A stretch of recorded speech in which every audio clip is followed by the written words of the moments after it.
Welcome to PM Movie Recaps. Today's pick is a drama and thriller of 2021, Escape from Mogadishu. If you're ready, let's enjoy the video. In 1991, Mogadishu, the capital city of Somalia, was torn by civil war. Meanwhile, both the North and South Korean embassies are lobbying to be admitted into the United Nations and looking towards the Somalian government for support. Dae Jin, an intelligence officer working for the South Korean embassy, is assigned to pass the gifts from the South Korean embassy to the president of Somalia.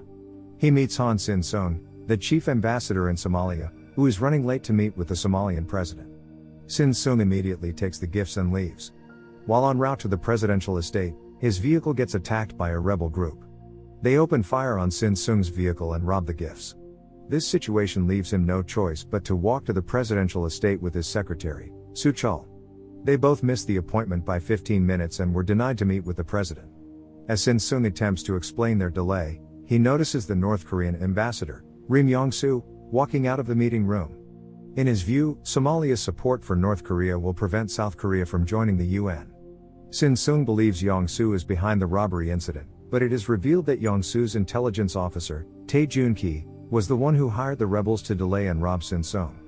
Knowing what happened, Yong-soo tells Joon-ki that this was a shameless act that was unhelpful and possibly detrimental to the North Korean efforts. The same night, Dae Jin and Sin-sung contemplate the next steps. Dae Jin takes out some documents he got. 2 hours before he met Sin-sung back at the embassy, he actually went to a US journalist, bribed him with a carton of cigarettes and got some photos from him which had some rebels with weapons in hands.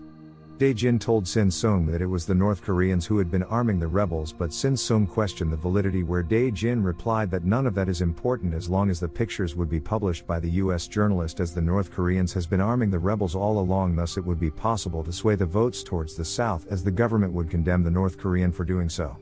Dae Jin took the evidence and had a meeting with one of the officials and family members of the Somalian president. Next day, Sin-sung meets with a Somalian official and shows him the photos. The official doesn't care and asks for a bribe instead. Realizing that the Somalian government is corrupt, Sin-sung leaves the meeting contemplating whether to pay the bribe or not. At the hotel, Sin-sung notices Yong-soo is moving gifts into the official's car. He confronts Yong-soo about the robbery earlier and the bribe. Yong-soo counters that the South is no better for framing the North for supplying weapons to the rebels. Before the two come to blows, they hear gunshots outside the hotel and that the war has started in Mogadishu. The next day, the chaos continues and riots break out in every area of Mogadishu. Aidid has sent out the messages to all embassies in Mogadishu to either work with them to overthrow the political corruption or stand on the opposite side of the rebels and be prepared for the attack. The rebels have started to attack every embassy in Mogadishu with rocks and Molotov cocktails. The North Korean embassy is badly affected from the attacks. Yong-rim then orders his staff to burn all the confidential documents before the situation gets worse. The North and South Koreans have realized that the situation is getting out of control. The electric power and communication networks are cut off. They need to leave the country as soon as possible. Sin-sung and Dae Jin head to the airport and try to find a passage out of Mogadishu, but they were sent back as they couldn't communicate back to South Korea to ask for assistance and without official documents of clearance from the South Korean government, they couldn't leave. The North Koreans have it worse as they can't make it towards the airport. Both sides are forced to return back to their respective embassies. Joon-ki, desperate to get everyone in the North Korean embassy out of the country. He tries to get the rebel leader who he hired to rob Sin-sung before to the embassy for his assistance to get passage passes for everyone in the embassy to get towards the airport and leave the country. However, the rebel leader betrays Joon-ki. They start beating the men and robbing the entire place. Before leaving, they beat Joon-ki badly but choose to spare his life as he once paid them well for the job. Due to running out of supplies and their safety, Yong-soo decides to evacuate everyone out of the North Korean embassy and head to the China embassy in the middle of the night for help. Outside, the streets filled with dead bodies and the rebel parties are roaming. The gunshots from the child soldiers draw attention from the group of rebels towards the spot. The North Koreans move quickly, passing the South Korean embassy. Yong-soo doesn't have any options. He decides to ask for help from the South Korean embassy, but Joon-ki disagrees, as both sides are still in a tenuous relationship, and if they ask the South Koreans for help, they will be labeled as traitors to their country. Yong-soo retorted that being a traitor would be better than risking everyone's life, as there are women and children as well. At this point, Yong-soo makes it clear that nothing is more important than everyone's safety. Yong-soo calls Sin-sung at the main gate of the South Korean embassy for help. Shin Sung doesn't trust the North Koreans and is afraid that they might use this situation to spy on South Korea.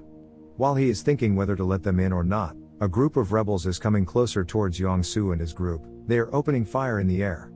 In the end, Shin Sung decides to let the North Koreans in the embassy. Despite the conflicts between both countries, it's hard for them to completely trust each other. As dinner is served, Yong-soo and his group are afraid that Shin Sung might put poison in foods and kill them all.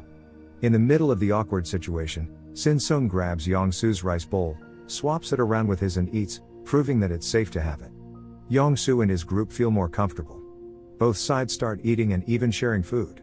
Dae-jin takes an opportunity to use the dinner scenario as a ploy for propaganda, slyly takes a picture of the scene, but Joon-ki is aware of Dae-jin's intentions and confronts him about it. They both get into a fight. Then Yong-soo and Shin Sung step in and tell them that the most important thing right now is not about political ideology, but it's all about safety for both groups.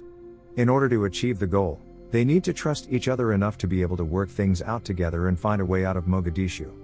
After that, Yong-soo clears it out with Shin Sung in private that Dae-jin acted alone without his order. Yong-soo apologizes to Shin Sung for Dae-jin's action. Both are back to the main focus. Shin Sung then draws out the map of Mogadishu and comes out with a plan. He suggests that both ambassadors will head to other embassies of their allies to request for help. Shin Sung will go to the Italian embassy while Yong-soo will go to the Egyptian embassy. As planned, both parties split up and head to their destination. Joon-ki and Yong-soo reached the Egyptian embassy and found that it is filled with refugees and the Egyptians can't offer any help for them. On the other side, Dae-jin and Shin Sung also managed to speak with the Italian ambassador, and he is glad to help them evacuate towards Kenya, but tells Shin Sung frankly that he can't help the North Koreans out as they don't have diplomatic ties to them. Shin Sung comes up with an idea, then tells the Italian ambassador that the North Koreans have actually defected to South Korea, and due to the conflict happening now, they can't prove it till they get back. In the end, the Italian ambassador allows the entire party to get on board, but everyone needs to be here by 4 p.m. or else the deal is off. Once Dae-jin and Shin Sung get back to the North Korean embassy, they start sharing the plan.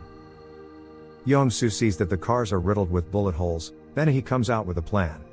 He tells everyone to grab all the books and tape them around the cars that they're using to get to the Italian embassy, write their own blood types on their arms and also make white flags to be used as a sign of peace. Once everything is all set, they wait for the prayer time of the Islamic practices of Somalia to start so that they can leave the South Korean embassy and head to the Italian embassy as the rebels will be praying at that time. The convoy manages to pass by the rebels unscathed, but they are stopped by a government roadblock. While Dae-jin is showing his diplomatic documents and trying to get the entire convoy passing through with the Somalian officer, one of Shin Sung's staff, Soo Chul, one of the drivers in the convoy, accidentally stuck the wooden pole of the white flag out of the window. The checkpoint guard that is already pointing guns at the convoy mistakenly sees the pole as a barrel of a weapon and starts opening fire. After a rough journey, the convoy arrives right outside the Italian embassy, but with both the army and the rebels chasing the convoy, Joon-ki's vehicle is the last vehicle to get there. However, Shin Sung quickly moves the people from Joon-ki's vehicle, and suddenly the horn starts from the driver's seat. Dae-jin goes to check and finds that Joon-ki has been shot to death. The Italians then open the gates, and as the Italians are getting feisty, both the governmental troops and the rebels retreat from the area. The entire Korean group buried Joon-ki and held a small memorial for him in the Italian embassy. The next day, both groups get on board as promised to Kenya. Once the plane lands, Yong-soo and Shin Sung know that both groups cannot be seen together as the two nations have long-term conflicts. Before they step out of the plane, the men thank each other for their assistance and shake hands. The rest of them say goodbye and hug each other.